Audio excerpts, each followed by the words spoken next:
You're listening to Investigation Insiders by Integris Intelligence.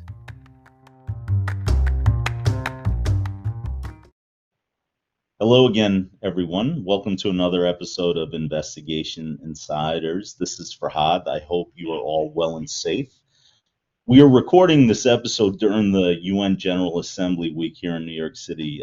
Needless to say, the law enforcement, security, and traffic folks have their hands full. I'm glad to be indoors and stationary, at least for a little bit, doing this podcast with our very special guest, Ed Davis. How are you, Ed? I'm great. How are you, sir? I'm doing great. Thank you so much for joining us. Just for context, a funny story. Ed and I actually met many years ago at this point, waiting for a shuttle bus at CIA headquarters.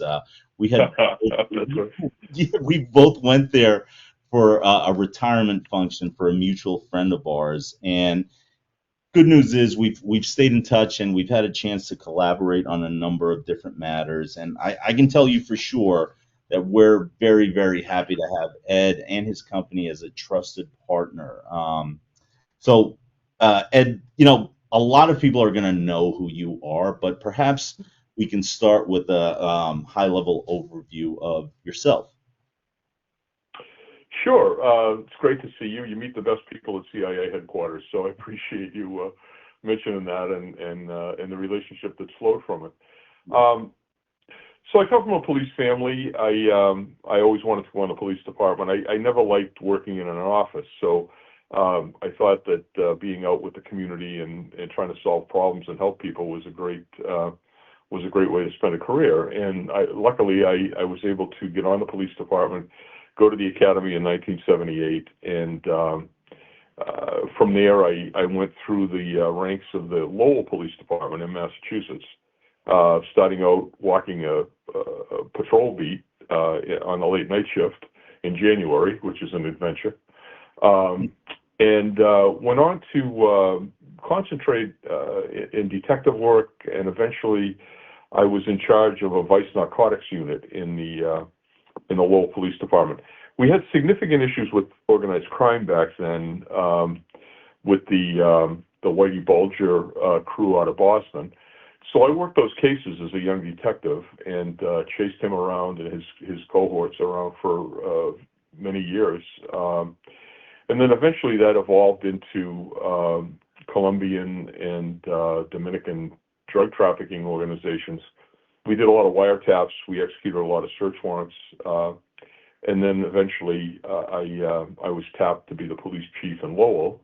I was there for 13 years, and then I was recruited to become the police commissioner in Boston, largely because of the success we had in reducing the crime rate in Lowell. So the Boston assignment went for 7 years. I worked under the direction of Mayor Thomas Menino, and it's a great department full of wonderful people, and really, really enjoyed that.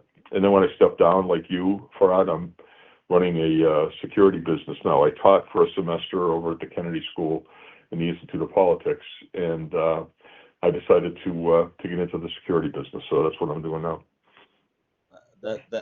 Obviously there's a lot to unpack there, and we'll do some of that for this episode. But so tell us how you actually just became a police officer. So you said you come from a police family. So did you just naturally progress into, once you were eligible to applying and just jumping right into it? Well, yeah, I was young. I started applying at 21, and which was the youngest age at the time to become a police officer in Massachusetts. Before that, though, I worked as a security guard at an emergency room in a hospital here in Lowell.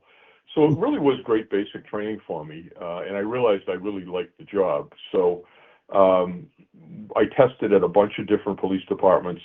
I started out actually working details at a small town called Tewksbury, which is where I live now, right next to Lowell. I did that for about 6 months, and then I went on the Lowell Police Department. So it was something that I always wanted to do. and I felt very lucky because it's a competitive exam and it requires some training and commitment to get through the requirements, and that happened. So I sort of had my favorite job, working late nights, walking a route, driving a police cruiser, and then eventually becoming a detective.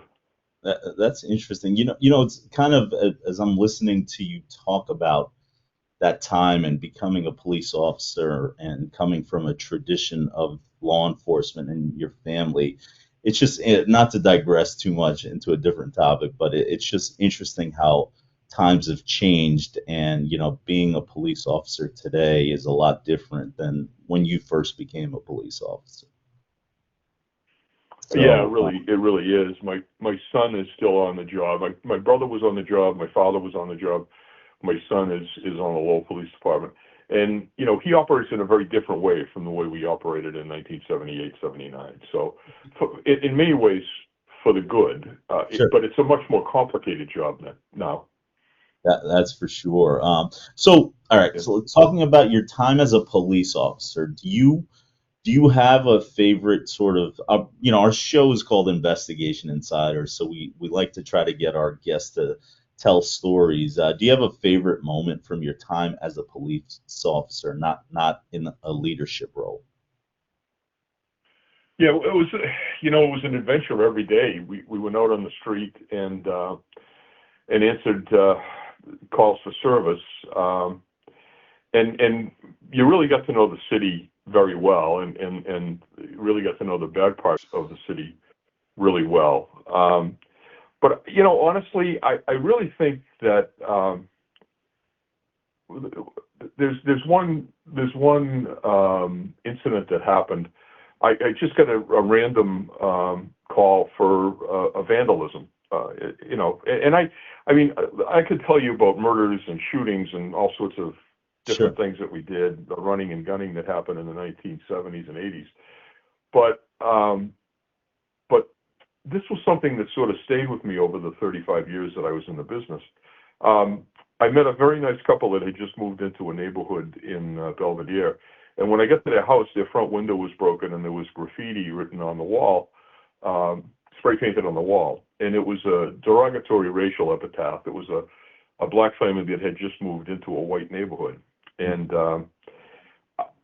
I was astounded that people from that neighborhood would do something like that. And so I got to know the people in the house, and went back a number of times to make sure that they were all set. Now, I can't say that we solved that crime because it was in the time before videotape and cameras everywhere. But I will tell you that we were able to provide some measure of comfort to the family who did not move out. They stayed there. And later, the woman who was there, the wife, they raised their kids in that house, and they've become doctors and lawyers. And she's become a vice president at Middlesex Community College, and often talks about that incident and the fact that because of my response to it and the response of my partners to kind of help them through it, that it really made all the difference to them, and they stayed in the community, and we've stayed good friends. So those are the kind of things, the kind of seminal moments in your career that don't appear to be a big deal when they happen, but they have an effect on you for years to come.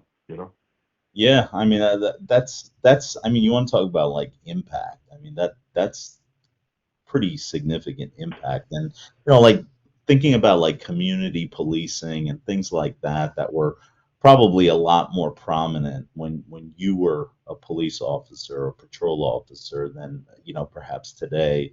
I mean, that seemed to work really well, and I think still could work very well if we could kind of implement more of that today.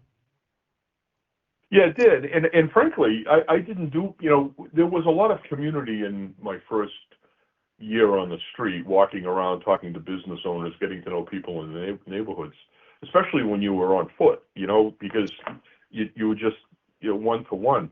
So I understood that dynamic. But when I became a detective, I got very oriented to the the professional model of policing, sort of, just the facts. We're going to lock everybody up here and fight our way out and arrest our way out of the drug problem. And by running the drug unit for 10 years, I realized that arresting wasn't helping. It wasn't working. Like, I'm all for arrests and prosecution if it gets the job done, but it didn't.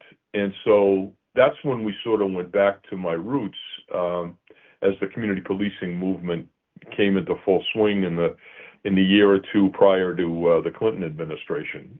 And thankfully, the Clinton administration, with Attorney General Janet Reno at the time, funded a lot of efforts that we were able to put into place. And as soon as we started that preventive kind of community connecting work, the crime rate started to drop for the first time. So I'm a big advocate of it, and I think it works. Sure, sure.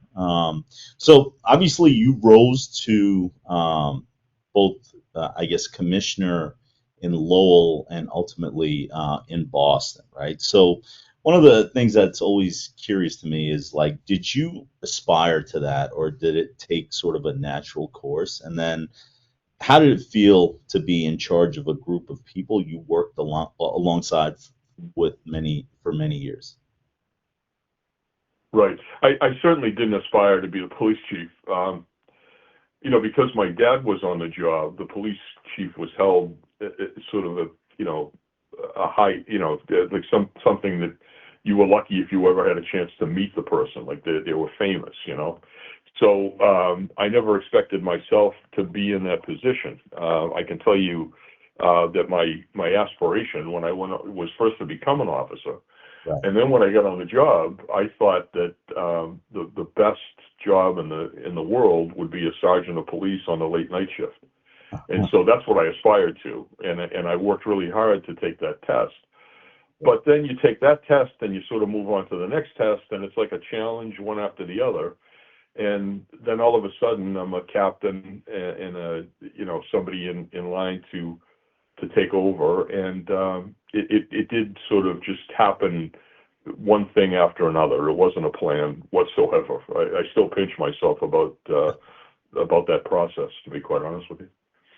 Sure. And so how was, I guess, because you kind of grew through the organization and people probably looked at you as a leader, overseeing people that you worked alongside with almost took a natural course, right?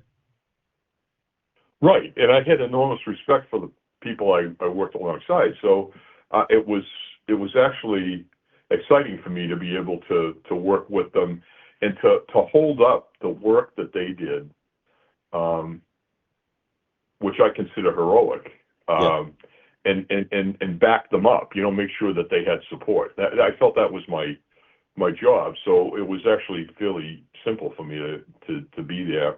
I was never somebody who liked to second guess people. I used to hate, after an incident happened, people coming in from outside and saying, "Oh, well, you should have done it this way. You should have done it that way." And I tried to apply that mentality to my supervision of the people that work for me. Interesting. Yeah. It's interesting. I think that empathy of the people that work for you and with you really is just such a strong leadership quality. So I think I know the answer to this, but you might surprise me. What was your most memorable moment as the chief of police of Boston? Yeah. Well, there were so many of them. I could literally fill a book with just sort of responding to the scenes of homicides. I went to every homicide that occurred while I was a police commissioner, which was very unusual. That didn't usually happen. But it was such a big deal to try to knock those numbers down in Boston. I felt it was really my responsibility to go out in the field. And, I responded to multiple homicides at the same time, kids, everything you can think of in an urban area I experienced as a police commissioner in Boston. But as you probably anticipate, the most memorable moment was my response to the Boston Marathon after that horrid attack on our city. And standing there and looking at the the bodies on the ground, the wounded people, the amputations, and the the horrible aftermath of what these guys did. That was clearly the most memorable moment. Sure. I still remember. I'm a big sports fan, and I still remember Big Poppy speaking after that and what he said, and it just always sticks in my head. A lot of people spoke about it, but I'm relating it back to sports. So, obviously, that was a significant moment in our history, and it's a good thing that you were in a leadership position and it came to a conclusion. I mean, it felt like forever, but probably pretty quickly, right? Right. It was 101 hours Yeah, that it took us to run these guys down. So, yeah, but your sports metaphor is is funny because I remember the most memorable part of that incident. I became friends with David Ortiz, and we've worked together when he was shot actually down in the Dominican Republic. I did yeah. that case for him. But um, the most memorable thing I saw on television that week Uh-huh. was a picture of Yankee Stadium with the phrase, our sympathy or our support for the Red Sox. And I thought to myself, wow, this is big. If the Yankees are saying good things about us, this is going to be a big deal. Yeah, So yeah. No, for anyway, I appreciate a sports metaphor. Just like you, I'm a big fan of the Red Sox. yeah, yeah. Or baseball. I won't Baseball. say you're a good fan of the Red Sox. I got to tell you, I was just talking to Joe. One of the things that I have behind me in my office is Mookie Wilson's book, and on the cover is his hit to first that went under Bill Buckner's legs. And I said to Joe, I wonder if I should move this picture for this interview. So That fortunately, would we hurt. have Yeah. the video going. So obviously you left government service, right? And ultimately decided to become an entrepreneur. And so it's been over a decade now. Can you talk about some of the highs and lows of leading a business like yours? Sure.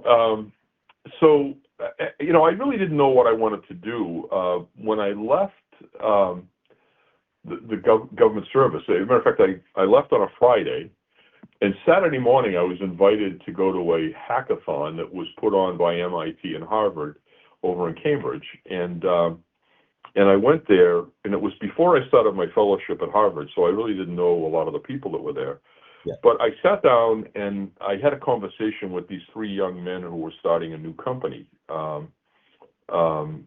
And the company was called Mark 43. They were in the police records space.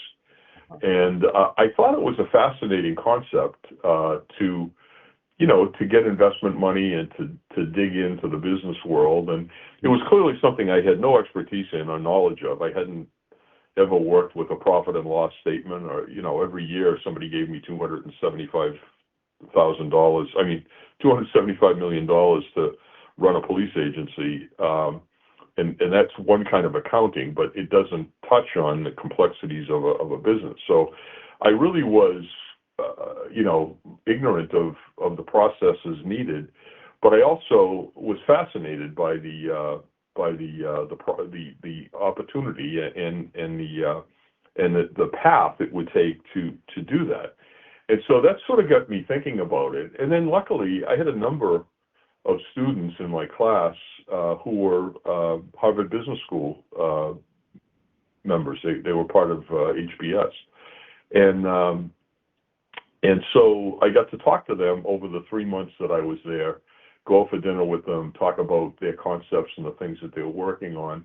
And it fascinated me. So after I left my fellowship, I met with one of the most successful businessmen in Boston, a guy named Jack Connors, who ran a PR firm named Hill Holiday. And I had the pleasure of working with Jack on some charitable initiatives that he was involved in. And he invited me down to his house at Cape Cod, and I sat in his office looking out over the Atlantic Ocean. And he said, why wouldn't you hang out a shingle? You're well known. You have a retirement, and you really got nothing to lose. You got to give it a shot.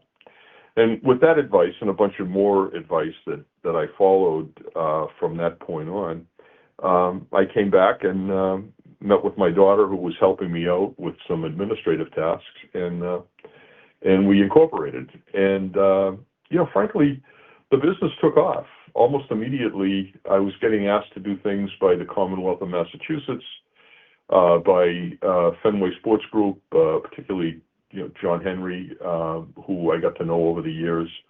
And then I got a bunch of other clients that I still talk to today in the construction industry. One of the big security operations that we did was a gas pipeline that was put in from Albany through Massachusetts into Connecticut for the national company Kinder Morgan, and that went for about 2 years, and so those things sort of launched me. And during the course of those times, I learned about financing from banks. I learned about profit and loss statements. I learned about pulling levers to try to affect the bottom line, and I had a bunch of sleepless nights worrying about paying my employees. The numbers slowly grew over time, and so it all worked out. I made that transition, which I'm told is not an easy thing to do, from the public sector to the private sector. Yep, 100%. We've had a lot of guests talk about that. I do, and I don't want to.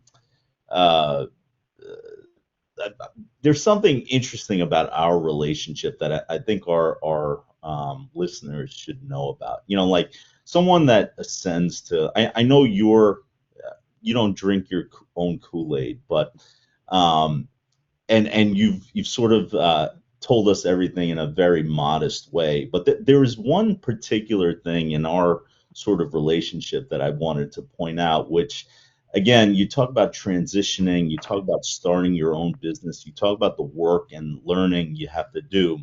So the first engagement, and you may not even remember this, Ed, the first engagement that we had together was we got a last minute call. It was on a Saturday. I was actually heading to Canada with my family, and it was like kind of one of these deals where it's like, all right, we're in a pinch, meaning our client was in a pinch. The resource that they had fell through, and they needed some assistance, and it was up in your area. And I took a shot and shot you an email and said, hey, Ed, is there any chance you can help us with this? And we spoke for about 2 or 3 minutes after I sent that message to you, and you said, yeah, sure, no problem. We'll be able to get it taken care of. And you got us connected with someone in your organization, and it went masterfully. And that engagement led to other things, and so on and so forth. And again, we've built upon that since. But the thing I want to highlight there is the fact that you caught on pretty quickly that if your phone rings, you answer it, and if someone asks you something, if it's something reasonable and fair, and you can handle it, that you do it, because the opportunities don't always come to you, and when they do, you want to take full advantage of it. And look, you're the police commissioner of Boston. I mean, and to take the call and to respond that way, it's just something I've always admired, and I talk to our staff every time your company comes up about that. Isn't that nice of you? I do remember the call. I can't remember exactly where it was that we went out to, but I was thrilled to hear from you. And frankly, I come from the kind of background where, when somebody calls and they ask for help, you say, yeah, we can take care, we can work on that. We might not be able to completely solve it, but we have some resources that we can apply to it.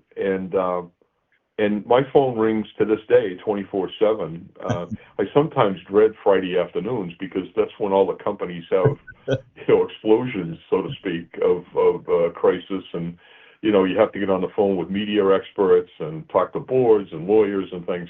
But frankly, I love that. I just enjoy working on problems for people. I don't see it as a bad thing. I love jumping into it.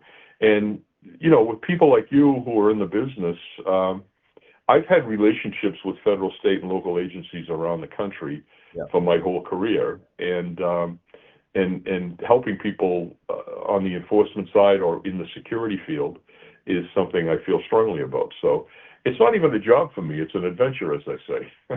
I hear you, and that's what makes you very, very good at, and I'm sure it leads your company in the way that it's been very successful so far. So, one more question I have for you on sort of the personal front before we dive into the crux of the episode.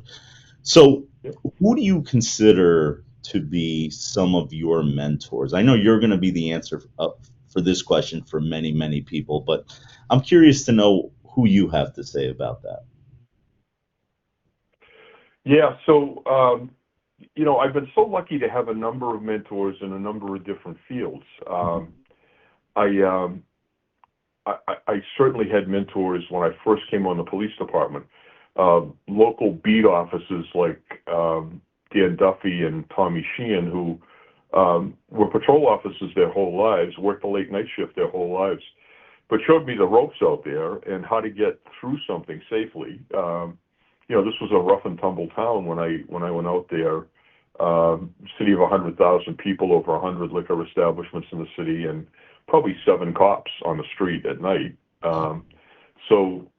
We'd go to a club with 1,000 people in it and have to close the club down. The odds were against us. So guys like that really taught me how to navigate the streets. And then I had great bosses, particularly Jack Sheehan, who was my predecessor here as the police chief.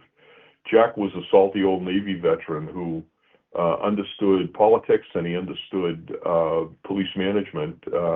He could literally quote the books that we all had to study, and not only showed me, good police practice, but also how to study for the promotional exams. And that's how I rose to the level of captain in the police department. And then, Tom Menino was an incredible mentor, a guy that taught me politics at the grassroots and street level. And I never saw him call a public event wrong. He could read the public like nobody I ever met. And he was an incredible guy who taught me a lot in the field of politics. There's a Harvard professor named Frank Hartman, who has been my mentor for many years, and Frank and I talk weekly. And he's a former Catholic priest and just an incredible guy. And then people like Chris Collins and John Conley and David D'Alessandro, who are on my board of advisors. Chris runs First Atlantic Capital. John Conley came out of Bain, and David D'Alessandro was the president of Hancock. And those guys have helped me navigate the business world. And Chris actually gave me my first office. So I've been blessed by incredible friends who have shown me the way in so many areas. Well, I appreciate. Was that more than you asked for? No. Listen, I a lot of mentors. Sharing that. It says as much about you as it does about all these folks, because clearly they are also rooting for you. So that's really great to hear, and thanks for sharing that. So obviously, there's been so much that has happened over the past few years. Everything from the mass shootings at schools and other venues to the killing of the United Healthcare CEO Brian Thompson, to more recently the 345 Park Avenue active shooter event, and most recently the Charlie Kirk assassination. I think all of these events are reinforcing the importance of a strong security program. So we wanted to have you on, Ed, to show on the show to discuss the importance of taking sort of a 360-degree approach to physical security. We're going to focus on the physical security side. Obviously, cyber plays a really important role as well, but for the purposes of this show. So if I could talk about, start with a question about, obviously all these things are going on. and the concerns have been elevated both for companies and executives. Can you talk a little bit about what you have been hearing and seeing? Sure. This is a very timely topic. I was on the phone at 7:45 this morning, cold call from the president of a multi-billion-dollar corporation, who I've known for many years, and because of all of the things that you mentioned, for the first time, he is thinking about obtaining executive protection. Mm. And so we had a long talk about that, and so it's uppermost in my mind. I think the most important thing, and I would say this to boards of directors, I'm on a couple of boards. I understand the fiduciary responsibility that board members have to the corporation. And they really have to think about the existential threat to the continued operation of the corporation if the lead person or the team is eliminated somehow. What does a company do that's been run by the same person for 35 or 40 years as a multi-billion-dollar company, and somebody takes out the head of the company? It's not just whether or not that particular person wants or is comfortable with or even considers executive protection as a necessity. It's what is the downside of losing that person. And they have to really think about that. They have to think about the corporation. They have to think about their families, and about sort of minimum standards at this point in time. And frankly, the minimum standards for physical security in the United States have changed dramatically in the last few years, most especially since the murder of the United Healthcare CEO. My phone has not stopped ringing, and people are calling me all the time with these questions. So the board is really an important part of this. So after that, and this is what I said to the gentleman this morning, you really have to take a hard look at where the threats are about you and about your corporation. Who's talking about you on the surface web? Who's talking about you on the dark web? What kind of civil cases have you had, or criminal cases, have you had that related to your company or to you personally? What are the people who are on the other side of those cases? Are they stable or are they unstable? Is there a lot of chatter on the internet about physical harm to you or affecting the company? So you need to get a good handle on what the environment is, the threat environment is for you and for your company. And then you can start thinking about, okay, if that's the case, where do I live? Do I live in the woods and I'm out there by myself and police response is 10 minutes away? Or do I live in a supervised building in a big urban area? And if I have a doorman at the front door and no one can have access to the building, I probably don't need 24-hour surveillance or security. If I live out in the woods, I've got to have cameras, and my recommendation is always 2 German Shepherds that can take the front and the back of the house, right? And I learned that from the CIA, by the way. It's probably the best security measure you can put in. Yeah. But the truth is that there are things that you need to consider that should be covered that are kind of like, if you don't do them, it's malpractice. It's malfeasance. It's crazy to have a published board of directors meeting and not have anybody have your back on the way to the meeting, which is what happened with United Healthcare. Now, I'm not speaking badly about that particular person. He probably was like most executives I talked to. It's sort of like, oh, it's not me. I don't have to worry about that kind of stuff. Nobody knows who I am. Well, you need some diligence to make sure that that people are not plotting against you, and you have to take basic steps to make sure that you maintain your safety. Yep. Now, I mean, I think, again, you touch upon the idea of like assessing your risk, right? So like every organization is not going to be the same. Every individual is not going to be the same, but it is a fundamental component to address your needs. So strategy. We always talk about strategy before tactics. One of the things that we noticed, Ed, after that particular shooting was that people were immediately ready to add to their executive protection team, add cameras, add equipment, add all the kinds of things. And the question from us was always, tell us why you're thinking about this, right? Like, what is the rationale behind it? What risk are you trying to address, right? And we didn't often get good answers, right? So can you just I guess talk a little bit more about like assessing your specific risk, which you've already touched upon, and how important that is to as part of an overall strategy versus just jumping into making moves.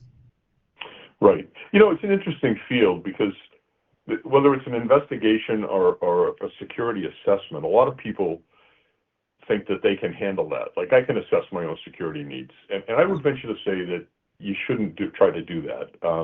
No matter how many experience you've had in your lifetime, or how many TV shows you've watched and think this strategy or that strategy. It's important to have professionals take a look at things. Yeah. And it's important to look at what's happening in the world. We had a client in that building that was attacked in Midtown, and Kathy Lanier is the head of security for the NFL, and she's a very good friend of mine, has been for many years. I had to make phone calls to make sure that the people I knew in that building were all right. Yeah. And just the other day, a very close friend of mine for 50 years was at a wedding up in Nashua, New Hampshire, and a shooting broke out, and he ran into him and his family, his grandson, ran into the kitchen, and the shooter, who luckily had been disarmed at that time, ran right up to them and talked to them, covered in blood. So this is really happening. This is not something you see in the movies or something that happens in a different part of the country. Yeah. It's happening all over. Yeah. And so, I was on the phone today with a big university here in New England, and talking about the minimum standard now for outside events has to include either a drone or someone on a high perch that can not necessarily have a rifle and a sniper nest, but at least watch to see if anybody's climbing up on another building, right? After what happened in Butler, Pennsylvania, and most recently out at the university in Utah, if you don't do that, you're not performing diligence in your security operations. So the answer is sort of like understanding what's happening around you and bringing professionals in to give you the good, the bad, and the ugly about what you're thinking. Yep. And I think the one thing I would add to that also is not only asking for it, but acting upon it, right? So like I'm sure, and it's been less, I think, over the past couple of years, but in the past we've experienced people that have asked for surveys or investigations or whatever. You present them with the results and nothing happens, right? And I just don't think we live in that kind of environment anymore, where you could not act upon recommendations that are made to you. Would you agree with that? Absolutely. I mean, I'm the chair of the compliance committee for Wynn Resorts International, and we deal with risk every single day in that assignment. And frankly, the best corporations listen to the risk and do something about it. And whether that's physical security, it's money laundering, it's cyber attacks, you need to stay ahead of the curve, or you're going to be in trouble. Sure. No, I think that's great insight. So, what are some of the questions that organizations should be asking themselves regarding their security programs at a high level, Ed?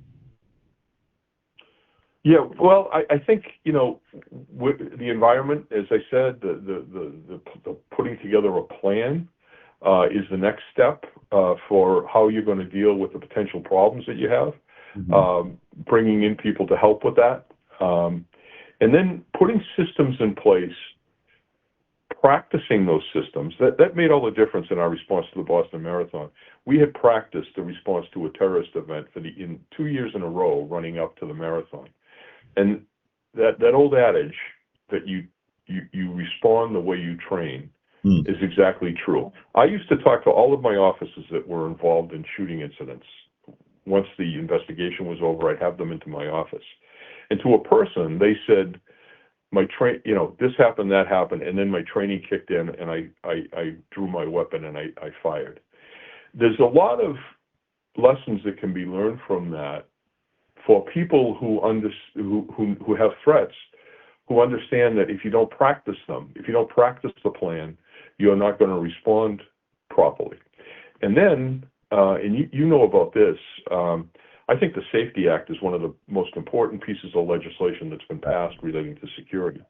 And if you have Safety Act certification, every year you have to bring in an outside company to test whether your practices and plans and policies are whether your plans and policies are consistent with your practices.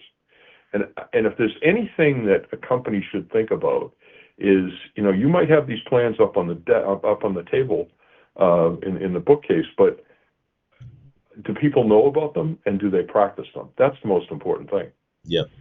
I think that is a very powerful point. I think that, again, creating those procedures and policies and having manuals and all those sorts, it's great. I mean, that is the first step, right? But then it's the training, it's the reinforcement, it's the, all those kind of things that then make that a strong plan. So, again, the idea of our conversation also is to say, look, it's not a single element. It's a layered approach, a 360 approach to security. Can you talk about some of the elements that you consider to be important as far as the 360 approach? Sure. And, a lot of them start off with what we've mentioned already, but think of the 360 approach as sort of concentric circles of security around, the cyber industry talks about the family jewels, or where is the gold held in this corporation. And sometimes the family jewels are the leaders of the corporation or the employees in the corporation. And so what are the threats? What can you do to set a perimeter around those threats and mitigate those threats as much as possible? And it's different in every setup. Sometimes it just requires cameras and cameras being monitored. Sometimes it requires physical security. Sometimes it requires, the threat is mostly cyber and from outside sources attempting attacks. And, what kind of defenses do you have, and what kind of penetration testing, whether it's in the virtual world or the real world. Those kind of things work because it tightens things up. And I've often known from my days back walking a route that you can't guard against everything, but you want to be just a little more secure than the guy next door, right? Why be the easiest target on the street? Because if you are, you're going to be the guy that gets picked by the bad guys. And so that's what I think about when I think about 360. And I'll tell you, smaller organizations are really behind the eight ball on this stuff because they're trying to keep themselves alive. They don't have a lot of they look at security as a cost center, and they don't have a lot of disposable income to spend on it. And I understand all those things, but there are ways to be secure and to do it reasonably and to do it logically. And but it does require a step back from the. I remember learning this at Harvard. You need to get off the dance floor, right? Everybody's fighting to keep business going and to take care of the budget and to keep everybody employed and to put a profit in what you do. But if you don't step off the dance floor and think about the big picture every once in a while, you're going to get hurt. And security is a big picture issue right now. It's not just a cost center; it's how you keep the business going. Sure, I think that's a great point, actually, because again, in most businesses, we are an ancillary component, or that's the way it's always been treated and looked at as a cost center. But everything that you've mentioned actually leads up to this point. If something happens to one of your executives or one of your facilities or one of your employees, what is the impact on that, on the business? And I think part of what you're saying is that there's a very direct impact. It's not ancillary anymore. Would you agree with that? Absolutely. The world has changed, and these outrageous cases of horrible violence are pretty common right now. I've been a spokesperson for Fox and for CNN, and one of the producers at CNN said this one turned out to be just an attempt, but I know I'll be talking to you next week, because they can just anticipate that there's going to be another incident next week. The question is, how do you keep that away from you? Yeah, yeah. I think that's a really great point. And, I appreciate you addressing smaller organizations because, the one other thing, Ed, I'd ask you to address is that I think sometimes people have a tendency to think about completing all steps and not taking any steps, right? There are some things that are simpler and executable, less expensive, that still have an impact and make you not the weakest link. Can you talk about that a little bit about, not waiting to do everything to not do anything? Yeah, that's so important. I'm glad you brought it up, Forhad. And I know that you practice this too, but I can tell you that when we do an inspection or threat assessment for a corporation or person, we always leave it with a checklist of things to do, from the most important to the least important. Because you're right, if you were to look at the whole world of what the investment has to be, it would become cost prohibitive. Right. But there's a way you can chip away at that, and that's why I think it's so important to have a prioritized checklist that allow you to do a couple of the things every year to eventually have a much tighter, safer organization for you and your employees and your customers, actually. Yeah, yeah, no, 100%. So to kind of end the show with on a positive note, perhaps you can share a good anecdote to the extent that you can on a outcome on a potentially dangerous situation that ended up being positive because of a strong 360 approach. I was thinking about this. There's a bunch of examples of places that the security worked and helped. But I'm going to tell you kind of a basic story. Yeah. That happened right after we did a training. So we were asked to train the top executives at John Hancock 5 or 6 years ago, and we brought our experienced police trainers in to talk about active shooters. And I remember at the time there was a whole conversation about, well, we don't want to scare people, don't use that term, say, emergency events, and we did. We went with that, but what happened was we talked to them about the importance of understanding what's happening around you, which is essentially what I talked about as far as a threat assessment, and then having a plan in your mind about how you're going to react if there's a problem. Now, people don't have to be paranoid, but if you go to a restaurant, you should look to see where the exits are in case you have to get out. And you should be thinking about that. And that's what we train people. And we train them that if you go to the mall and something happens, you don't have to go back through the door you came in. If you run through any store in the mall, there's going to be a back door and you'll be able to get out that way. Even if it says emergency door, don't open, right? You can blow right through that and get outside. Those are the little tools that we give to people about thinking, planning, preparing. And so we went through that multiple hour presentation. And about 3 weeks later, 2 of the executives were on an MBTA train, and a shooting broke out in the next car. And they looked at each other, and they came up with a plan. Yeah. And they stood inside the door they armed themselves with what they had, some briefcases. Yeah. And they waited, and they were going to hit the guy if he came into the car. Huh. Now, he didn't come into the car.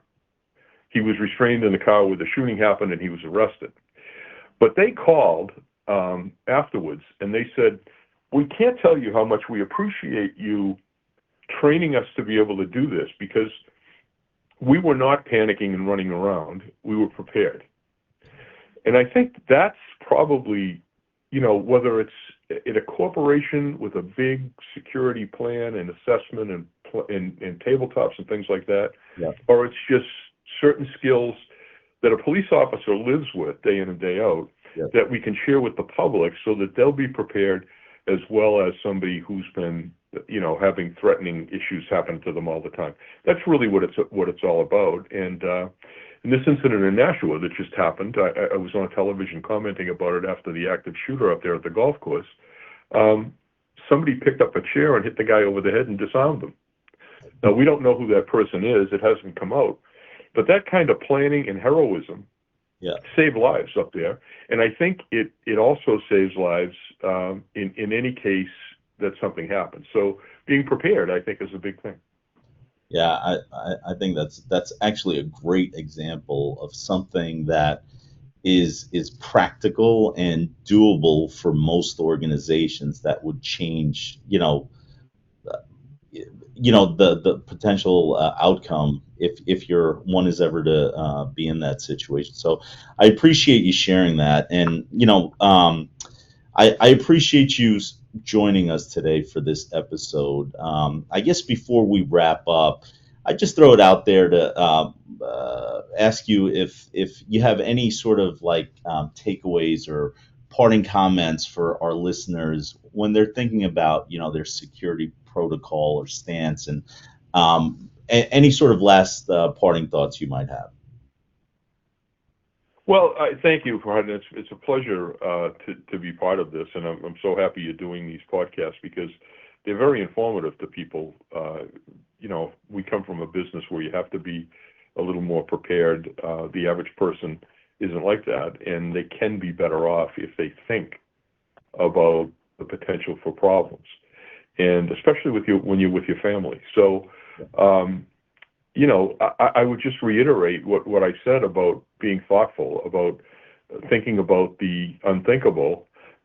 If you're someplace and something horrible happens that you've never thought about before, you're going to react very differently than if you thought about it. And the one single thing that I tell my kids is, if you see something developing, there's something that you don't feel right about, get as far away from it as quickly as possible, regardless of what somebody says to you. Yeah. If you hear gunfire, go in a different direction. If you see a fire, walk away from it. Don't walk towards it. If you see somebody on the street that you don't like, cross the street, because your sixth sense sometimes telegraphs what's about to happen, and acting on that. Don't be afraid to act on it. That's probably the most important thing. I think that's just a great way to end the show. To everyone listening, we will put Ed's company and contact information in the description of the podcast. Please do reach out to him and or his company, or feel free to contact us, and we'll get you connected. We think that there's not enough. You can never have enough resources when you're battling against what we're battling in today's world, and we're very grateful to have you on and have you as a partner, Ed. Thank you so much again for joining us. Same here, my friend. Looking forward to our next engagement together. Absolutely. And to everyone listening, thanks for the support. Thanks for following. Till next time, have a great one. Don't forget to follow us. We are on LinkedIn and Facebook, Instagram, Twitter, and YouTube.